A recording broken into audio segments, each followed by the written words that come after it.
April 6, 2023. Sabi doon, nagkaroon na naman ng akin ng kanyang diagnosis si Jessie Peterson, kaya nagpunta siya doon.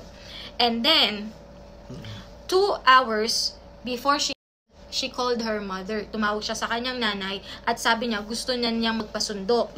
Dahil gusto niya na lumabas ng hospital. Pero ang sabi ng nanay, base doon sa mga interview, dyan ka lang kasi nga mas safe ka dyan at kilala na natin yung not knowing na yun na pala yung huling pag-uusap nilang mag-ina ni Jessie at ni Ginger. Dahil 2 hours after that call ay binigyan na ng buhay si Jessie.